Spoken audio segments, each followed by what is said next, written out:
আসসালামু আলাইকুম সকলকে, কেমন আছে সবাই? তো জিকে স্মার্ট স্প্রিন্ট যে আমরা বিসিএস এর কোশ্চেনগুলো সলভ করছিলাম তারই ধারাবাহিকতায় আজকে চলে এসেছি 15তম বিসিএস এর সলভ নিয়ে। তো কথা না বাড়িয়ে আমরা সরাসরি ক্লাসে মুভ অন করি।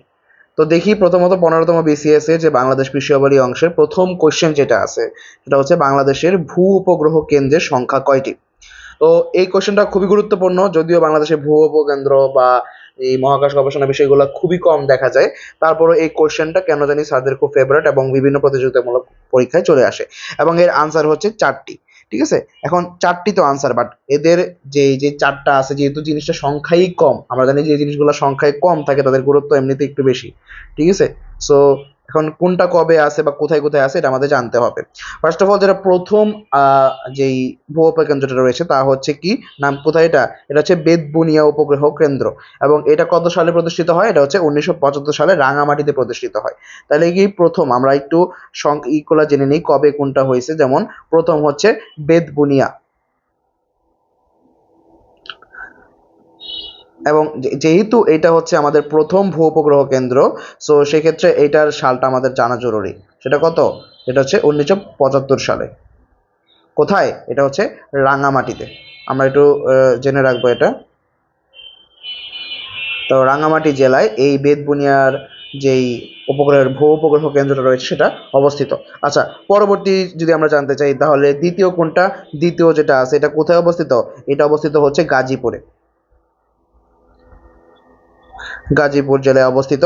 এবং এটা যদি আমরা নাম জানতে চাই তাহলে নামটা হবে হচ্ছে তালিবাবাদ।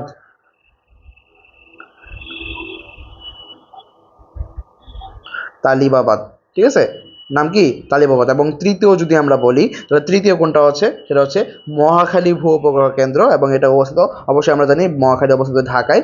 তাহলে এটা কোথায় অবস্থিত? মহাখালী, ঢাকা। ঠিক আছে, এবং এর নাম কি? এর নাম ডিরেক্ট বললাম, মহাখালী যেহেতু উপকেন্দ্র কেন্দ্র, তো এটা মহাখালী নামই রয়েছে। আচ্ছা, এবং চতুর্থ কি হবে? যেটা হচ্ছে সিলেটে অবস্থিত। আমরা জানি সিলেট পাহাড়ি অঞ্চল, এবং অধিকাংশ জিনিস এই উপগ্রহ রিলেটেড যে বিষয়গুলো আছে সবগুলা একটু মানে জনসমাবেশ থেকে দূরেই হয়ে থাকে। তো সিলেট। তো দেখো এখানে আমাদের কি উপগ্রহ কেন্দ্রের সংখ্যা চাইছিল, বাট আমরা উপগ্রহ কেন্দ্র প্রথম, দ্বিতীয়, তৃতীয়, চতুর্থ কোনটা কখন আসছে এবং কোনটা কোথায় অবস্থিত সেটা সহজে নিয়ে ফেললাম। তো এবং জানতে হবে, এবং এটা খুব মানে রেয়ারলি না, মানে প্রায় ফ্রিকোয়েন্টলি আসতে দেখা যায়। তারপরে আসি গঙ্গা ব্রহ্মপুত্র মেঘনার সম্মিলিত নদী অববাহিকার কত শতাংশ বাংলাদেশের অন্তর্ভুক্ত। দেখো, গঙ্গা ব্রহ্মপুত্র, তার মানে গঙ্গা ব্রহ্মপুত্র মেঘনা এরা কিন্তু মূলত আমরা জানি বেশিরভাগটাই হিমালয় বা পর্বত যে আছে, মানে ভারত, নেপাল বা এই অংশগুলো থেকে এগুলা নদীর উৎপত্তি হয়। এবং একটা জিনিস আমরা মোটামুটি কোশ্চেন সলভ করতে গিয়ে বুঝতে পারছি যে নদী যে টপিকটা আছে এটা আমাদের জন্য খুবই গুরুত্বপূর্ণ। কারণ আমরা জানি ছোটবেলা থেকে বারবার পড়ে আসছি নদীমাতৃক দেশ বাংলাদেশ, তো সেক্ষেত্রে এই নদী রিলেটেড কোশ্চেনগুলো বারবার আসতেছে। তাহলে কোনটা কার শাখা নদী, উপনদী, এগুলা আগেও আমি ডিসকাস করছি এবং এগুলো আমরা বারবার পাবো। সো সবাই একটু এই টপিকটাতে স্টার দিয়ে রাখো যে এই টপিকটা ভালো করে আমাদের দেখতে হবে। আচ্ছা, এখন এই কোশ্চেনে আসি যে গঙ্গা ব্রহ্মপুত্র মেঘনা সম্মিলিত নদী অববাহিকার কত শতাংশ কিন্তু চাইছে। কত শতাংশ কি হয়? বাংলাদেশে অন্তর্ভুক্ত, এবং এটার আনসার হচ্ছে 33%। ওকে, এখন বাকি অপশনগুলো তার মানে কি এটা হবে না। ওকে, পরবর্তী কোশ্চেন আসি। এখানে ব্রেকডাউন করার তেমন কিছু ছিল না। পরে স্বাধীনতা যুদ্ধকালে বাংলাদেশকে কয়টি সেক্টরে ভাগ করা হয়? এর তো আসলে মানে নিজের নাম ভুলে গেল, আমরা এই প্রশ্নের আনসার যেন ভুলবো না, কারণ আমরা জানি যে 64 যে জেলা আছে এবং এটাকে 11টা সেক্টরে ভাগ করা হয়, এবং কত নাম্বার সেক্টরে কোনটা ছিল এগুলা মানে আমরা পড়তে পড়তে আমাদের আশা করি মানে মুখস্থ আছে। ঠিক আছে, তারপর যাদের এটা মুখস্থ রাখতে অসুবিধা হয় সেটার জন্য আলাদা আমরা চাইলে নেমোনিক ইউজ করতে পারি, বাট নেমোনিক ইউজ না করাই বেটার, কারণ নেমোনিক এত পরিমাণ পরে জমবে যে নেমোনিকের জন্য আলাদা নেমোনিক লাগবে। সো এটা আমরা করব না। এখন এগুলো থেকে কি কি কোশ্চেন আসতে পারে আরো? যেমন এখানে যেহেতু বলছে কয়টি সেক্টর বিভাগ করা হয়, এখন আবার কোশ্চেন আসতে পারে তাহলে কয়টি সাব সেক্টরে ডিভাইড করা হয়। এটা কি কেউ বলতে পারবা? যে বলতে পারবা তারা আগে কমেন্ট করো। তাহলে কয়টি সাবসেক্টর কয়টি হবে? সাবসেক্টর হবে, যেহেতু 64 জেলা ছিল তাহলে 64 জেলাটাকে আমরা 64টি সাবসেক্টর বলতে পারি। ঠিক আছে, তো এইভাবে আমরা এটা মনে রাখতে পারি। আবার 11টি যে সেক্টর আছে এর মধ্যে একটা মাত্র যে সেক্টর আছে যেটার মধ্যে কোনো নিয়মিত কমান্ডার ছিল না, সেটা কোনটা? 10 নং। 10 নং যেটা, সেটার মধ্যে কোনো নিয়মিত কমান্ডার ছিল না, এবং 10 নং সেক্টরটা মূলত নৌ কমান্ডারদের আন্ডারে ছিল। ঠিক আছে, সো এই হচ্ছে এটার রিলেটেড কোশ্চেন আসতে পারে। তারপরে কোশ্চেন আমরা যাই, দেখো বাংলাদেশের সারা বছর নাব্য নদীপথের দৈর্ঘ্য কত? তাহলে সারা বছর যে আমাদের মূলত যে নদীগুলা সচল অবস্থায় থাকে তাদের দৈর্ঘ্য কত, সেটা একটা কোশ্চেন এসে পড়ছে। এখন চলো এটা কত হতে পারে বলো তো। এটা হচ্ছে আমাদের 5200 কিলোমিটার। ঠিক আছে, এইটাও আসতে পারে, এবং কারণ আমরা জানি যে বর্ষাকালে নদীগুলো আরও জেগে ওঠে এবং বর্ষাকালে অনেক পানি থাকে এবং চরগুলো ডুবে যায়, তো সেক্ষেত্রে কতটুকু তখন দৈর্ঘ্য অবশ্যই বাড়বে। কারণ অনেক ক্ষেত্রে দেখা যায় গরম বা যখন নদী শুকায় যায়, শুকায় গেলে কি আমরা জানি নদীর দৈর্ঘ্যটা কমে আসবে, বেশিরভাগ চর জমে ওঠে, নদীগুলা একেবারে মানে আর দেখাই যায় না। তো আচ্ছা, সো পরের কোয়েশ্চেনে আমরা যাব। হুম হুম হুম পরে দেখো, সুশিক্ষিত লোক মাত্রই স্বশিক্ষিত, এই উক্তিটি কার? খুবই গুরুত্বপূর্ণ একটি কোয়েশ্চেন, চলো আমরা দেখি। এই উক্তিটি হচ্ছে প্রমোদ চৌধুরীর। ঠিক আছে, আমরা জানি প্রমোদ চৌধুরী অনেক বিখ্যাত একজন লেখক। আমরা ইন্টার এবং বিভিন্ন যে ক্লাসগুলো ছিল সেখানে প্রমোদ চৌধুরীর অনেক কিছুই পড়েছি আমরা। তো তাছাড়া তিনি বাংলা সাহিত্যে অনেক রীতির প্রবর্তক। ঠিক আছে, তিনি আমাদের জানি কি সে চলিত রীতি প্রবর্তন করছে।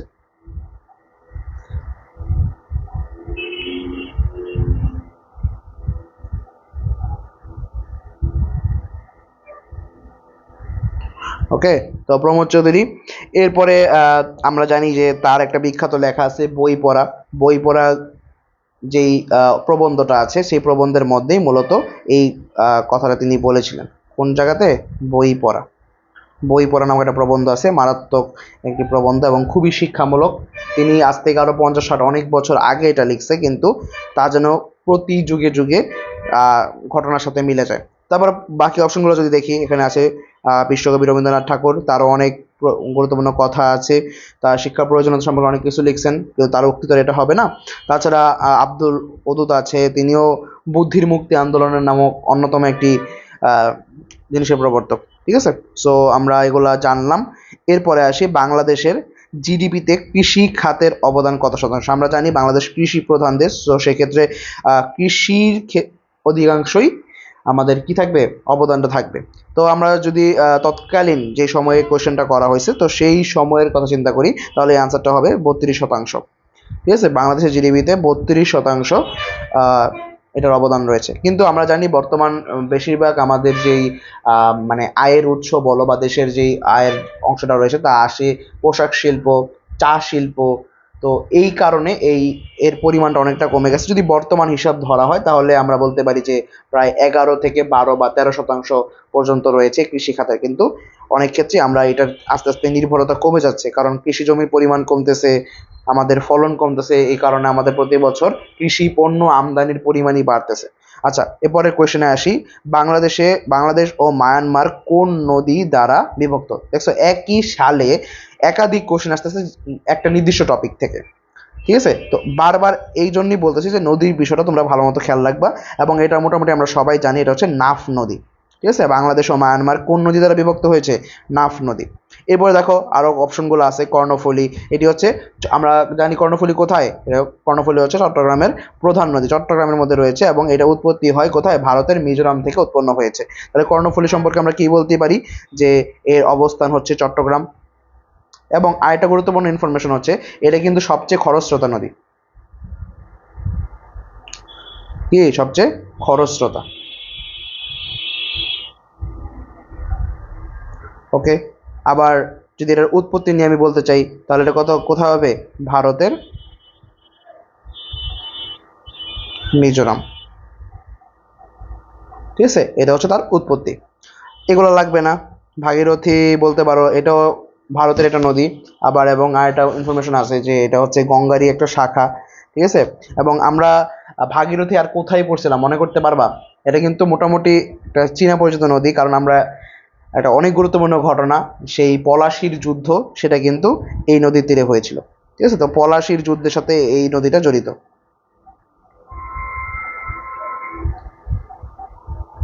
ওকে, এটাও উৎপত্তি ভারতে। আচ্ছা, পরবর্তী কোয়েশ্চেনে আসি।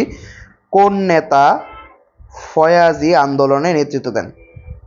এখন তোমরা যখন প্রাচীন বাংলার ইতিহাসটা পড়বা, আমরা জানি যে মেডিকেল বলো বা অন্যান্য অনেক যেই কম্পিটিটিভ এক্সামগুলো আছে তাদের, যেগুলো আমাদের আসলে জিকে পার্টটা আছে তাদের বাংলাদেশ বিষয়াবলী যে ভাগ করা হয়, প্রথমে প্রাচীন বাংলা আছে, এরপরে মুক্তিযুদ্ধ রিলেটেড পার্ট থাকে, এরপরে জাতীয় বিষয়াবলী থাকে। তো প্রাচীন বাংলা অংশে অনেকগুলো আন্দোলনের নাম আছে এবং এই আন্দোলনগুলো কিন্তু খুবই গুরুত্বপূর্ণ এবং কে কোন আন্দোলনের নেতৃত্ব দেয় সেটাও আসে। তো এই আন্দোলন যেটা আছে ফয়াজি আন্দোলন, এইটার পথিকৃৎ বা নেতৃত্ব দিয়েছিলেন হাজী শরীয়তুল্লাহ। এখন মজার বিষয় কি জানো, এখানে যাদের বাকি অপশনগুলো আছে তারাও কোনো না কোনো আন্দোলনের নেতৃত্ব দিয়েছে, এই জন্য আমাদের পেজটা লাগে। তো দেখো এখানে যে আছে, আমরা একটা একটা করে অপশনে দেখি। তোমার সাথে দুদু মিয়া, এই দুদু মিয়া কোন আন্দোলন নিয়েছে? তিনি কিন্তু মূলত এই হাজী শরীয়তুল্লাহরই ছেলে, বুঝছো? তো এই দুদু মিয়া মেনলি কি করছে, যিনি হচ্ছে এই আন্দোলনকে জমিদারি শোষণের বিরুদ্ধে রাজনৈতিক একটা রূপ দিয়েছিলেন। তার মানে এই হাজী শরীয়তুল্লাহ এই আন্দোলনের নেতৃত্ব দিয়েছিলেন এবং একটা রাজনৈতিক রূপ দিয়েছিল তারই ছেলে দুদু মিয়া। ঠিক আছে, দেখছো একই ঘটনার মধ্যে কিন্তু তুমি এই নামটা, দুজনের নামটাই পড়ছো, কিন্তু পরীক্ষার হলে তোমার স্পেসিফিক্যালি কে নেতৃত্ব দিয়েছে সেটাকে মনে করতে হবে। তারপরে যদি আমরা এটা তো পাইলাম, ঠিক আছে, ফয়াজি আন্দোলনটা মূলত কত সালে হয়েছিল বলতে পারবা? এটা যদি আমরা বলি তাহলে এটা 1818 দিয়ে মনে রাখতে পারি যে 1818 সালে এটা হয়েছিল। আচ্ছা, আর ফয়াজি শব্দটা এসেছে মূলত আমরা যে মুসলমান ধর্মে যে ফরজ কাজগুলো করে থাকি, এই ফরজ কাজগুলোর ডাক দেওয়া থেকে এসেছে এই ফয়াজি আন্দোলন। ঠিক আছে, আচ্ছা যাই হোক, এত ডিটেলস আপাতত জানতে হবে না, পরবর্তী কোশ্চেনে চলে আসি। দেখো, তেতুলিয়া কোন জেলায় অবস্থিত? বলো কোন জেলায় অবস্থিত? আমরা জানি বারবার কোনো কথায় কথায় বারবার নিয়ে আসি টেকনাফ থেকে তেতুলিয়া, ঠিক আছে? টেকনাফ তো আমরা জানি একেবারে শেষ প্রান্ত, মানে দক্ষিণ দিকে শেষ প্রান্ত টেকনাফ। তাহলে সবার উপরে কি আছে? উপরে আছে আমরা জানি পঞ্চগড় জেলা। তাহলে তেতুলিয়া যদি শুরুর প্রান্ত হয় তাহলে তেতুলিয়া হবে পঞ্চগড়ের একটি জেলা। ঠিক আছে, তাহলে তেতুলিয়া কোথায় অবস্থিত? পঞ্চগড়ে অবস্থিত। এটা আশা করি পারার মতো ছিল। তাছাড়া যদি বাকি অপশনগুলো একটু দেখতে চাই তাহলে দিনাজপুর কি? দিনাজপুর আমরা জানি বরেন্দ্র অঞ্চলের মধ্যে পড়ছে এবং জনপদের হিসাবেও সেটা বরেন্দ্রের মধ্যেই পড়ে। ঠিক আছে, ওকে, জানলাম। এরপরে আছে লালমনিরহাট। এখানে কি আছে? আমরা এর আগেও একটা বিশেষ কোশ্চেনে পড়েছি, যেটা হচ্ছে 3 বিঘা করিডোরের জন্য বিখ্যাত।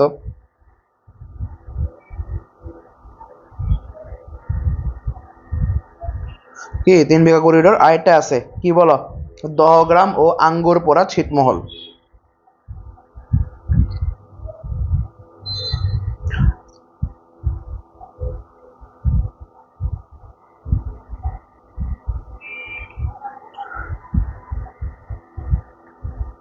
এবং এই ছিটমহলের মধ্যে মূলত দহগ্রাম যেটা আছে এটা কিন্তু আমরা এর আগেও বিসিএসে আরও বারবার পাইছি এবং এটা খুবই কমনলি আসা একটা কোয়েশ্চেন। ঠিক আছে, আমরা খুব ভালো করে দহগ্রামের নামটা খেয়াল রাখবো, যেটা কোথায় অবস্থিত? লালমনিরহাটের অবস্থিত। আচ্ছা, এরপরে আসি, কে বাংলার রাজধানী ঢাকা থেকে মুর্শিদাবাদে স্থানান্তর করে? তার মানে এটা কোশ্চেন কিন্তু এভাবেও আসতে পারে যে কে প্রথম মুর্শিদাবাদে রাজধানী স্থাপন করে অথবা ঢাকাকে সরায়, মানে অনেকভাবে ঘুরায় পেঁচায় কিন্তু কোশ্চেন আসতে পারে, বারবারই আসে।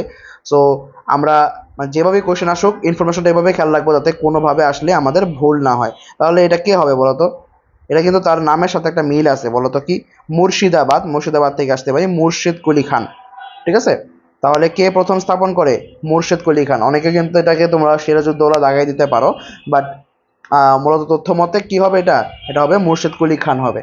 আচ্ছা, বাকি অপশনগুলোর দিকে যদি আমরা আসি, দেখো এখানে অনেকের নাম আছে, সুবেদার ইসলাম খান, শায়েস্তা খান, সিরাজউদ্দৌলা, প্রত্যেকেই অনেক বিভিন্ন কাজের জন্য রিনাউন্ড, কিন্তু এগুলো কিন্তু আনসার হবে না। তাহলে দেখো, প্রথমত আসে 1610 সালে বাংলা রাজমহল থেকে ঢাকায় যে স্থানান্তর করছিল, এটার মধ্যে অবদান কিন্তু ছিল সুবেদার ইসলাম খানের। ঠিক আছে, এবং এই ইসলাম খানই কিন্তু প্রথম ঢাকার নাম রাখেন জাহাঙ্গীরনগর। ঠিক আছে, তাহলে তিনি কি করছে? এই যে 1610 সালে প্রথম ঢাকায় স্থাপন করে এবং তিনি প্রথম নাম রাখেন হচ্ছে জাহাঙ্গীরনগর। ঢাকার নাম জাহাঙ্গীরনগর, মানে পুরাতন নাম, এটাও একটা আলাদা ইনফরমেশন। ওকে, এরপর আসি শায়েস্তা খান। আমরা জানি এর আগে হাজারবার পড়ছি, অনেক গুরুত্বপূর্ণ স্থাপত্য লাইক লালবাগ কেল্লা, তারপরে আমাদের যে পুরান ঢাকাই তো লালবাগ কেল্লা, এবং আরেকটা কি, আরও কি আছে? চকবাজার অবস্থিত যে বড় কাটরা, ছোট কাটরা, এসব কিছুর নির্মাণে কিন্তু এই শায়েস্তা খানের অবদান রয়েছে। তোমরা যদি আসো পুরান ঢাকায় তো অবশ্যই এই জায়গাগুলো এক্সপ্লোর করবা, এবং যারা নিজের চোখে একবার দেখবি তাদের আরও জিনিসটা ভালো করে মনে থাকবে। এরপরে আমরা যদি আসি, মোটামুটি আমাদের এই কোশ্চেন সম্পর্কে জানা শেষ, এবং তাছাড়া সিরাজউদ্দৌলা সম্পর্কে তোমরা আগে থেকে অনেক কিছু জানো।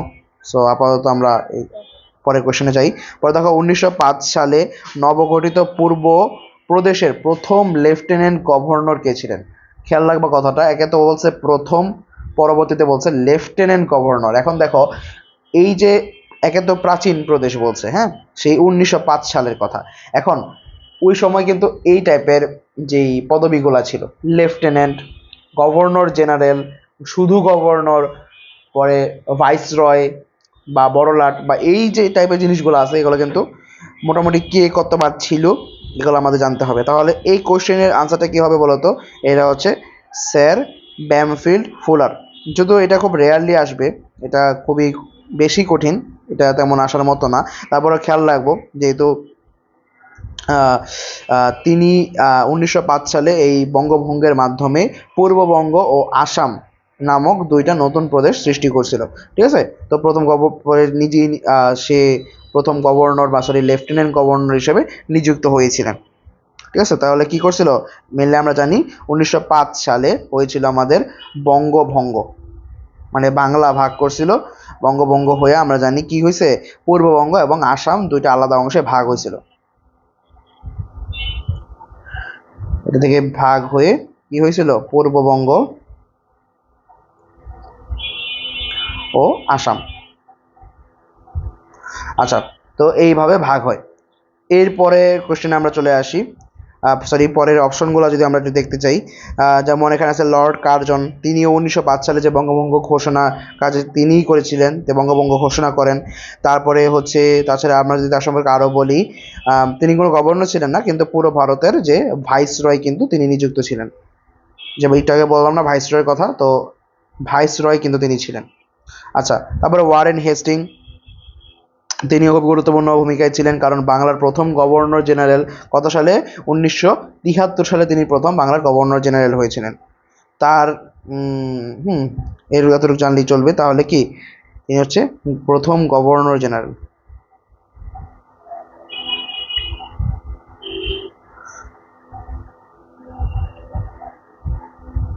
ওকে, তারপরে এরকম। আর লর্ড মিন্টো সম্পর্কে যদি জানতে চাও, তাহলে কার্জনের পর তিনি যে ভাইসরয় হিসেবে নিযুক্ত হয়ে আসেন, এগুলো আসলে খুব রেয়ারলি আসবে, সো এটা না জানলেও চলবে। এখন আসি পরেরটাতে, হিমছড়ি কোন শহরের নিকট অবস্থান? এইটা আসলে না পারলে দুঃখজনক। ঠিক আছে, যারা আসলে মোটামুটি ট্রাভেল করছো জানার কথা যে হিমছড়ি হচ্ছে কক্সবাজারে অবস্থিত, এবং খুবই সুন্দর একটি জায়গা কক্সবাজারে অবস্থিত হিমছড়ি। ঠিক আছে, এটা হচ্ছে মোটামুটি আমাদের যে মেরিন ড্রাইভ আমরা বলি, একেবারে কক্সবাজারের একদম সমুদ্রের পাশে রাস্তা এবং তার পাশে পাহাড়, এটা পার করে গিয়ে পরে হিমছড়ি যেতে হয়। খুবই সুন্দর একটা জায়গা, তোমরা যারা এক্সপ্লোর করছো তারা জানো। এখন আসি বাকি অপশনগুলোতে, দেখো কাপ্তাই, এটা কোথায় অবস্থিত, এটা হচ্ছে রাঙামাটিতে অবস্থিত, সো এটা তো হবেই না। কোথায় কাপ্তাই অবস্থিত, কোথায়, রাঙামাটি। তার মানে আমরা বুঝতেছি যে বাংলাদেশের পর্যটন কেন্দ্রগুলো থেকেও কোশ্চেন আসে, এবং এগুলো জানা গুরুত্বপূর্ণ। আর মেরেতে কাপ্তাই কি, কাপ্তাই হচ্ছে একটা হ্রদ এবং বাংলাদেশের একমাত্র জলবিদ্যুৎ কেন্দ্রের জন্য পরিচিত। কি আছে কাপ্তাই কি সম্পর্কে আমরা কি কি জানলাম, কাপ্তাই হচ্ছে একটা হ্রদ, এবং কাপ্তাই হচ্ছে একমাত্র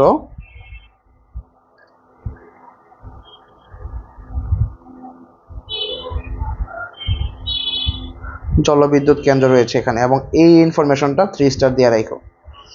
ওকে, তারপরে আসি রাঙামাটি। রাঙামাটিতেই তো আমাদের এই কাপ্তাই অবস্থিত। তারপরও দেখি আর কি কি আছে, খাগড়াছড়ি, খাগড়াছড়িও অনেক গুরুত্বপূর্ণ একটি জায়গা ঘোরার জন্য। দেখো এটি মূলত পার্বত্য জেলা, পাহাড়ের জন্য বিখ্যাত হলেও সেখানে কোনো সমুদ্র বা সৈকত হিমছড়ি গুলা কিছুই নাই। খাগড়াছড়ি মূলত আলো টিলা গুহা এবং রাঙামাটিতে ঝুলন্ত ব্রিজের জন্য বিখ্যাত। ঠিক আছে, তো এগুলা দেখে নিব পরে আমরা। এখন আসি পরবর্তী কোয়েশ্চেনে।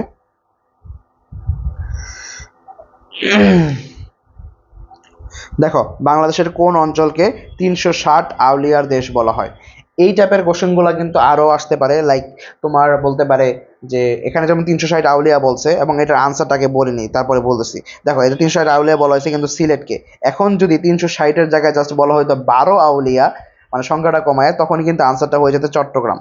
ঠিক আছে, তাহলে কি 12 আউলিয়া বললে আনসার হতো চট্টগ্রাম, কিন্তু 360 আউলিয়া বললে তার মানে সবচেয়ে বেশি আউলিয়া কোথায় আছে? সিলেটে। এভাবে খেয়াল রাখতে পারবে, সিলেটে আউলিয়া বেশি, এই কারণে 360 হচ্ছে সিলেট, এবং 12 যদি বলতো তাহলে সেটা আনসার হয়ে যেত চট্টগ্রাম। আচ্ছা, তারপরে বাকি অপশনগুলোতে যদি আমরা আসি, দেখো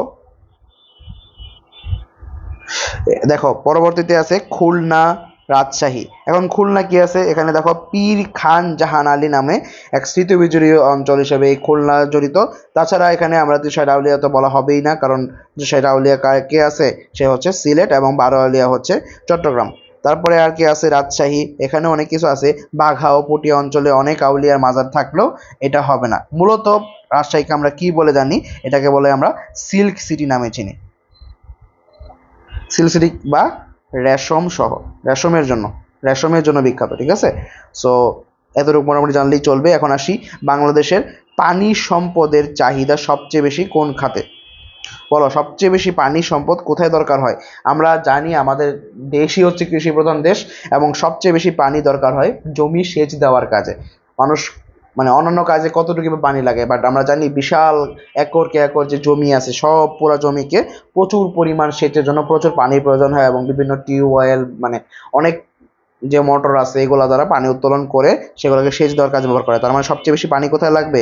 কৃষি কাজে লাগে। ঠিক আছে, এরপরে আসি, সেন্ট মার্টিন দ্বীপের অপর নাম কি? এটাও একটা 5 স্টার কোয়েশ্চেন, এবং এগুলা মানে বিসিএস এও আসছে, এবং বারবার মানে রিপিটেডলি কোয়েশ্চেন আসে, তো তো খেয়াল রাখবা। তার মানে এটা এটা কি বলবে? এখানে প্রচুর নারিকেল গাছ আছে, এখানে সারি টু সারি নারিকেল গাছ থাকে, ভিউটা খুবই সুন্দর সমুদ্রের পাড়ে। তো এটা হচ্ছে নারিকেল জিঞ্জিরা বলা হয়। বাকি অপশনগুলো এগুলো কিন্তু এক একটা আলাদা আলাদা জিনিসের নাম, যেমন সোনাদিয়া, এটাও কিন্তু একটা অনেক গুরুত্বপূর্ণ দ্বীপ, যেটা কোথায় অবস্থিত? এটা অবস্থিত কক্সবাজারের মহেশখালীতে অবস্থিত। এবং তাছাড়া এখানে প্রচুর পরিযায়ী পাখি এবং লাল কাঁকড়ার জন্য বিখ্যাত। পরিযায়ী পাখি যারা বেড়াতে আসে আর কি, এরকম পাখি। আবার কুতুবদিয়া, এটাও একটা কক্সবাজারের দ্বীপ, এটা হচ্ছে প্রথম বাতিঘর বা লাইট হাউসের জন্য বিখ্যাত। তাহলে কি এটাও একটা দ্বীপ, এবং এটার মধ্যে কি আছে? বাতিঘর আছে। আচ্ছা, তারপরে নিঝুম দ্বীপ, এটা আসলে মূলত কোথায় অবস্থিত বলো তো? এটার নামও তোমরা শুনছো আশা করি। এটা অবস্থিত হচ্ছে নোয়াখালীতে। এর অবস্থানটাও কিন্তু জরুরি, এবং এটার মধ্যে কি আছে? চিত্রা হরিণ অভয়ারণ্য রয়েছে। ওকে, তো বাকিগুলো সম্পর্কে আমরা জানলাম। এখন পরবর্তী কোশ্চেন আসি, বাংলাদেশের মোট রপ্তানি আয়ে রেমিটেন্সে গার্মেন্টস কত অংশ? এখন কথা হচ্ছে, এটা অবশ্যই ভ্যারি করবে প্রতি বছরে বছরে, এটা আপ ডাউন হবে কখনো, কারণ যেহেতু আগে গার্মেন্টস ছিল যেমন ছিল। দেখো, এটা হচ্ছে বিসিএস 15-র কোয়েশ্চেন, তো এটা যখন এখন মোটামুটি বিসিএস অনেক আগে গেছে, আমরা জানি প্রায় 50-এর কাছাকাছি চলে আসছে, তো এখন সাথে এটা মিলবে না, আবার সামনে যখন হবে এটা মিলবে না। বাট তৎকালীন যদি মানে তথ্য মতে আমরা বলি, তাহলে আনসারটা হবে 80%। ঠিক আছে, তো এটা আমরা আপ টু ডেট থাকতে হবে কত সেটা হয়। ওকে, বাকি অপশনগুলো তাহলে হচ্ছে না। এখন জাতীয় সংসদে নারীদের জন্য সংরক্ষিত আসন কয়টি? এটা কিন্তু আমরা জানি যে, যেহেতু এটা মানে সেই সময়ের কোয়েশ্চেন, তো সেই মানে 15তম বিসিএস, তখন কিন্তু আসলে ছিল মাত্র 35টি, বাট আমরা জানি এটা বর্ধিত করে এখন বর্তমান সময়ের আনসার অনুযায়ী এটা হবে হচ্ছে 50টি। সো আমরা এইটা আমরা আসলে মূলত পড়বো না, আমরা খেয়াল রাখবো বর্তমানের আনসার কোনটা, সেটা কত? সংরক্ষিত নারী আসন জানি 50টি, এবং সারা দেশের অঞ্চল ভিত্তিক মানে অ্যাকচুয়াল আসন হচ্ছে 300টি, তো টোটাল আসন হয় 350টি। ওকে, বাংলাদেশের সরকারি মেডিকেলের সংখ্যা কত? যারা মূলত মেডিকেল এক্সাম দিবে তাদের জন্য এটা খুবই গুরুত্বপূর্ণ। দেখো, এখানে আমাদের কিন্তু মূলত আনসার হচ্ছে 37টি হবে, কিন্তু 37 কিন্তু অপশনেই নাই, কারণ সেই সময়ের কোশ্চেন, এটা সেই সময়ের কোশ্চেনে এটা ছিলই না। তাহলে এটা কত হবে? এটা হবে হচ্ছে 37। সো এখানে এগুলোর অপশন আমরা দেখবো না। ওকে, ঠিক আছে। সো আজকে ক্লাসের জন্য এই পর্যন্তই। আশা করি 15তম বিসিএস এর সবগুলো কোশ্চেন তোমাদের জন্য অনেক উপকার হবে। তো আর দীর্ঘায়িত করবো না, সবার জন্য অনেক শুভকামনা। আসসালামু আলাইকুম।